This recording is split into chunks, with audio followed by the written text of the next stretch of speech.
अस्सलामुअलैकुम स्टूडेंट्स, आज हम एक्सरसाइज 7.1 स्टार्ट करेंगे। उससे पहले जो प्रीवियस लेक्चर में कुछ चीजें हम लोगों ने पढ़ी थी उसको रिवाइज कर लेते हैं। हम लोगों ने क्या पैरेलल लाइंस के बारे में पढ़ा था। पैरेलल लाइंस क्या होती है? यस गुड, आप लोगों ने प्रीवियस लेक्चर में पढ़ा, बताया प्रीवियस पैरेलल लाइंस क्या होती है। Parallel lines are those lines which do not intersect. ठीक है, पैरेलल लाइंस वो होती हैं जो इंटरसेक्ट नहीं करती। और दूसरा पॉइंट क्या था, वो एक ही कोप्लेनर पे होनी चाहिए, एक ही प्लेन पर होनी चाहिए। और दूसरा टॉपिक था हमारा ट्रांसवर्सल। तो what is transversal? Transversal which intersect two parallel lines. तो हमारे पास जब एक ट्रांसवर्सल इंटरसेक्ट करती तो टू पैरेलल लाइंस को, तो हमारे पास कुछ एंगल्स फॉर्म होते हैं, पेयर ऑफ एंगल्स। ठीक है, कौन कौन से थे? वर्टिकल अपोजिट एंगल्स या कॉन्ग्रुएंट। ठीक है, कॉन्ग्रुएंट का सिंबल मैंने यहाँ पे डाल दिया। ठीक है, हमने ये पॉइंट पढ़ा था, हमने पढ़ा था corresponding angles are congruent, alternate interior angles are congruent, और चौथा पॉइंट था interior angles on the same side of the transversal are supplementary, that is 180 degree. ठीक है, हम उसका सम करेंगे तो किस तरह का आएगा, 180 डिग्री के बराबर होगा। ठीक है, ये हम 4 पॉइंट डिस्कस कर चुके थे। अब इसको हम प्रैक्टिकली सॉल्व करते हैं तो आपको अच्छे तरीके से पॉइंट्स समझ में आ जाएंगे। तो सवाल पढ़ते हैं, क्या है? Find the measure of angle 1। हमने एंगल 1 निकालना है in each of the figure given below। जो हमारे पास क्वेश्चन में फिगर्स गिवन है, when measure of one angle is given, और एक एंगल इसके अंदर हमें ऑलरेडी गिवन है, और एंगल 1 हमें क्या करना है, फाइंड आउट करना है। आपने ये काम ज्योमेट्री में करना है, तो ये जाहिर सी बात है, फिगर कहाँ बनाएंगे, रिलीफ कॉपी होती है आपके पास, तो ये जहाँ पे आपके पास जहाँ पेज एम्प्टी होता है फिगर वहां ड्रॉ करनी है, और सॉल्यूशन आपने उसके लाइंस वाले पेज पे करना है। ठीक है, तो हमारे पास ये आपने फिगर ड्रॉ करनी। First of all this is very important, figure आप करेंगे ड्रॉ, तभी आपको सवाल समझ में आएगा। अच्छा, इस फिगर में क्वेश्चन में बुक में हमारे पास नेम मेंशन नहीं है, सिर्फ आपके पास 120 लिखा हुआ है, एंगल 1 लिखा हुआ है। मैंने सिर्फ आपको समझाने के लिए इधर A B C D angle कुछ भी आप नाम दे सकते हैं, ई एफ जी एच। ठीक है, यहाँ मैंने नाम मेंशन कर दिए हैं कुछ, ताकि आपको ये सवाल समझने में आसानी हो। ठीक है बेटा, आप लोग भी पेंसिल से इस तरह नाम डिनोट कर दिया जाएगा एंगल के। ठीक है, किसी भी लेटर से आप डिनोट कर सकते हैं। अब इसमें से देखिए, मैं दोबारा से आपको एक चीज रिकैप्चुलेट कर देती हूँ। ठीक है, वर्टिकल अपोजिट एंगल क्या थे? यस गुड, बताएं फिगर में से। A and d, good, b and c. ठीक है, पेयर ऑफ एंगल्स हमारे पास क्या है, वर्टिकल अपोजिट एंगल कॉन्ग्रुएंट है, f and g, e and h. ठीक है, दूसरा हमारे पास क्रॉसपोंडिंग एंगल्स की बात की जा रही है, तो क्रॉसपोंडिंग एंगल्स जो एक ही डायरेक्शन में होता है एंगल्स, जैसे ए कौन सी डायरेक्शन में जा रहा है, यू इस तरफ जा रहा है, यहाँ से स्टार्ट हुआ इस तरफ गया। इसी तरह एक इसकी हमारे पास बताया, इसके अलावा कौन सी आपको शेप ऐसी नजर आ रही है, यस, जहाँ पे एंगल ई बना हुआ है, यू करके यू जा रहा है, सेम डायरेक्शन है एंगल की, तो it means A and E R corresponding angles. इसी तरह और दूसरे एंगल्स देख लेते हैं। बी देखें, एल शेप में बन रहा है, तो बी की इक्वल एल शेप कौन सा आ रहा है, एंगल एफ आ रहा है, यू करके। तो बी और एफ भी एक दूसरे के कॉन्ग्रुएंट है, ओ सॉरी क्रॉसपोंडिंग है। डी और एच क्रॉसपोंडिंग है, सी एंड जी क्रॉसपोंडिंग है, क्योंकि एक ही डायरेक्शन में एंगल बन रहे हैं। It is clear. Alternate interior angles are congruent. तो कौन कौन सा है interior angle, C D E F interior angles हैं, और अल्टरनेट कौन सा है, C and F D E. ठीक है, ये दोनों भी क्या होंगे, कॉन्ग्रुएंट होंगे। कॉन्ग्रुएंट मींस सेम आंसर आएगा इन दोनों का। ठीक है, interior angles on the same side of the transversal are supplementary. तो मैंने आपको क्या बात बताई थी, ये इंटीरियर एंगल्स में सी डी ई एफ आ गए, और सेम साइड मतलब इसी साइड पर। ठीक है, सी और ई है, तो जब इन दोनों को ऐड करेंगे तो 180 डिग्री रिजल्ट आएगा। डन, ये मैंने आपको रिकैप्चुलेट कर दिया है। अब इसको सवाल को सॉल्व करते हैं। मुझे एंगल 1 चाहिए और 180 डिग्री आपके पास गिवन है। तो आप देख सकते हैं 4 पॉइंट्स मैंने जो भी आपको रिकैप्चुलेट किए हैं, तो इसमें देख सकते हैं, मैं अगर वर्टिकल अपोजिट एंगल की बात करती हूँ तो ए और डी बराबर है, तो क्या 120 डिग्री का रिजल्ट आ जाएगा? यस, डी पे मैं 180 डिग्री लिख सकती हूँ, क्योंकि vertical opposite angles are congruent. और अब फिर डी से 1 पे कैसे आएंगे, ये दोनों एंगल्स कौन से हो सकते हैं? अभी आपको बताया, सेम डायरेक्शन वाले एंगल कौन से होते हैं, हमारे पास क्रॉसपोंडिंग एंगल्स। ठीक है, तो डी और एच एक दूसरे क्रॉसपोंडिंग होंगे, तो हमारे पास यहाँ से रिजल्ट मिल जाएगा। समझ में आया? इसका दूसरा, अभी तो मैं वर्बली बोल रही हूँ, अभी आपको जब मैं लिखकर दिखाऊंगी तो और अच्छे तरीके से समझ में आ जाएगा। अब इसी तरह मैं इस तरह ये भी काम कर सकती हूँ। देखें, ए और ई मैंने आपको क्या बताया था, एक ही डायरेक्शन में है ए और ई, ये एक एंगल जा रहा है और ये एक दूसरे के क्या है, कॉरस्पॉन्डेंस है, ए और ई बराबर है, तो यहाँ पे क्या आ जाएगा सर 120 डिग्री। फिर ई से 1 पे कैसे जाएंगे, मतलब एस वाले एंगल पे कैसे आएंगे, एक दूसरे के क्या हो जाएंगे, opposite angle, vertical opposite angle हो जाएंगे, तो इधर से भी रिजल्ट मिल जाएगा हमें। तो दोनों तरीके आपके सही होंगे, आप किसी भी तरीके से सॉल्व कर लें, ठीक है। तो फर्स्ट मैं हेडिंग डालती हूँ कॉरस्पॉन्डिंग एंगल्स की, ठीक है।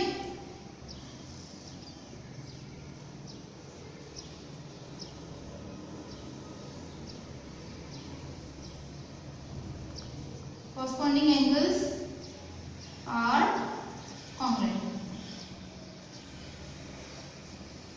Angles are congruent, तो आपको मैंने बता चुकी corresponding angles क्या होते हैं, सेम डायरेक्शन में होते हैं। अब देखिए ए की डायरेक्शन यू जा रही है और ई की डायरेक्शन भी इस तरफ जा रही है, ठीक है। तो हमारे पास ए और ई एक दूसरे के क्या हो जाएंगे, कॉन्ग्रुएंट। तो सिंपली क्या लिखना है मैंने, angle A congruent to angle E. अब इसमें वैल्यूज पुट कर देंगे, ए की वैल्यू हमें पता है 120 डिग्री गिवन है, ई की निकल गई वैल्यू मेरे पास, ई की वैल्यू क्या निकल गई मेरे पास 120 डिग्री। तो मैं तो पेंसिल से मेंशन कर देती फिगर में, ठीक है, आप पेंसिल से मेंशन कर दीजिएगा। मिल गया आपको यहाँ पे रिकर्सर। अब आपको बता चुकी हूँ, अब मुझे एंगल 1 तक पहुँचना था, तो एंगल 1 में और एंगल ई एक दूसरे के क्या है, वर्टिकल अपोजिट एंगल, ठीक है। तो अब आप क्या लिखेंगे, vertical opposite angle are congruent, सही। तो अब पहले हम जो मैंने नाम दी है आप पहले उससे डिनोट कर दें। वर्टिकल अपोजिट एंगल में एंगल ई और एंगल एच एक दूसरे के कॉन्ग्रुएंट है, तो एंगल ई की वैल्यू पता है मुझे यहाँ पर 120 डिग्री आ जाएगी, और अब इसी कस की साइन आएगी क्योंकि मैंने वैल्यू मेंशन कर दिया, एग्जैक्ट वैल्यू है, और एंगल एच की जगह क्या आएगा, एंगल 1। तो इट मींस हमारे पास एंगल 1 का रिजल्ट आ गया। सवाल समझ में आया? आप ये वाली बात पहले भी कर सकते, ये वाला जब सॉल्यूशन इस तरीके में से कर सकते हैं, vertical opposite angle are congruent, तो ए और डी आ जाएगा। फिर डी के बाद हम लोग कॉरस्पॉन्डिंग एंगल वाला काम करेंगे, तो डी और एच इक्वल हो जाएंगे, ठीक है। तो आप लोगों को सिर्फ समझना आना चाहिए, जब प्रॉपर्टीज आप अच्छे तरीके से समझ सकते हैं तो एक सॉल्यूशन इजीली आप लोग सॉल्व कर सकते हैं। It is clear. इसी तरह मैं एक और पार्ट करवा रही हूँ आपको, डी पार्ट।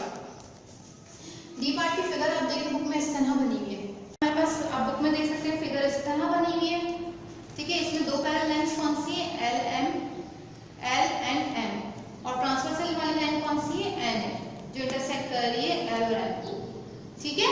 तो हमने इसके भी एंगल्स फाइंड आउट करने, मैंने पहले नाम दे दिया ए बी सी डी, आप इसी तरह नाम लिख दीजिएगा पेंसिल से।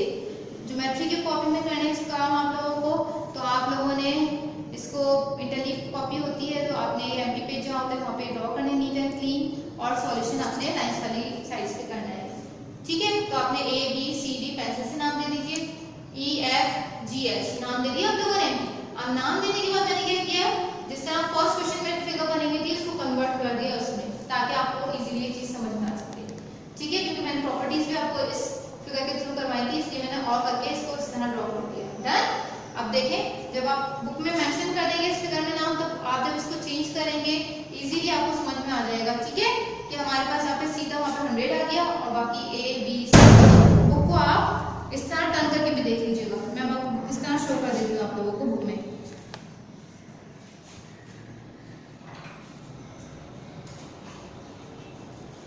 देखिए नाम एक रफली मेंशन किए पेंसिल से। अब बुक को आप इस तरह है ना आपकी बुक, आप इसको यूं टर्न कर लीजिएगा, ठीक है। फिगर एक्ट की एग्जैक्ट इस तरह ही फॉर्म में बन जाएगी। तो आप इस तरह ए सी और बी डी और ई जी एफ एच, ठीक है। या आप बोर्ड पे भी देख सकते हैं, मैंने इसी को इस तरह ड्रॉ कर दिया, सही है। आप लोग पेंसिल से इस तरह बुक में, अगर आपको समझ में नहीं आया तो आप इस तरह काम कर लीजिएगा, सही। अब आप इसका सॉल्यूशन सॉल्व करते हैं हम लोग। सॉल्यूशन में हम लोग क्या काम करेंगे, देखें। अब हमारे पास सी गिवन है 100 पर, और हमें 1 फाइंड आउट करना है, सही। तो इसमें हम क्या काम करेंगे, आप देख सकते हैं कि हमारे पास एक तो यहाँ पे इस तरह कर सकते हैं कि हमारे पास वर्टिकल अपोजिट एंगल यहाँ पे कौन कौन से, बी एंड सी, ठीक है। वर्टिकल अपोजिट एंगल कौन से हमारे पास, बी एंड सी। तो मैं 100 यहाँ पे राइट कर सकती हूँ, यस कर सकती हूँ, क्योंकि दोनों एंगल्स क्या है, बराबर है। तो मैंने बी की वैल्यू क्या लिख दी यहाँ पर, 100 डिग्री। यहाँ तक समझ में आ गया। अब मुझे एंगल 1 फाइंड आउट करना है। अब ये इंटीरियर एंगल्स हैं, दो चीजें मैंने इंटीरियर में पढ़ाई थी आपको, एक तो अल्टरनेट पढ़ाया है और दूसरा मैंने पढ़ाया है interior angles on the same side. तो ये हमारे पास अल्टरनेट एंगल्स तो नहीं है जहाँ पे 1 और 100 आ गया, क्योंकि एक वैल्यू गिवन होगी तभी तो दूसरी वैल्यू निकाल सकती हूँ मैं। तो ये अल्टरनेट एंगल्स तो नहीं है, तो ये दूसरे कौन से, सॉरी इंटीरियर अल्टरनेट एंगल्स तो नहीं है, ये कौन से हैं जो सेम साइड पे। तो सेम साइड की मैंने क्या प्रॉपर्टी बताई थी, इन दोनों को ऐड करेंगे तो क्या रिजल्ट मिलता है 180 डिग्री। ठीक है, तो अब इसका सॉल्यूशन देखते हैं हम लोग।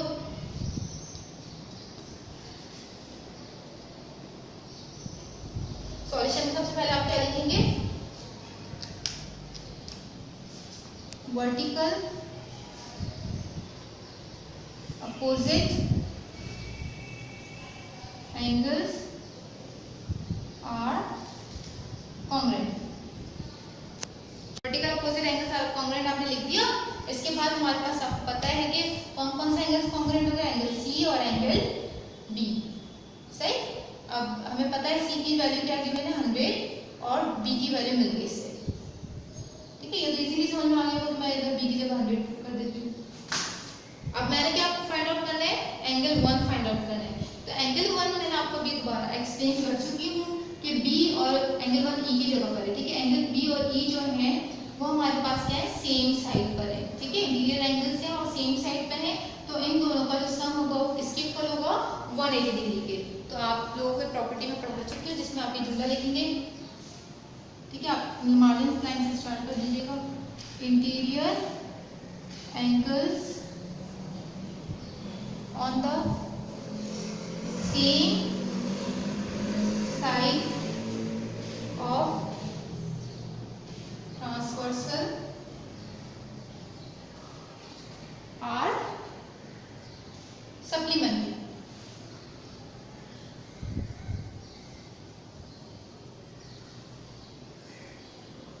स्टूडेंट्स, अब हमने क्या करना है, एंगल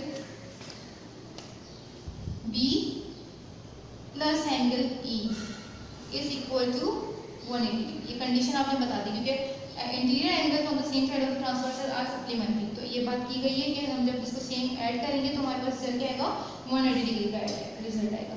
तो एंगल B मेरे पास क्या है 100 डिग्री प्लस एंगल E, मुझे यहाँ पे एंगल 1 लिखना है, फाइंड आउट करना है, तो इसलिए मैंने इधर पुट कर दिया। अब आपको एंगल 1 निकालना है, तो आपको पता है यहाँ पे प्लस और 100 वहाँ जाके क्या हो जाएगा, माइनस। तो हमारे पास रिजल्ट क्या आ जाएगा 80 डिग्री।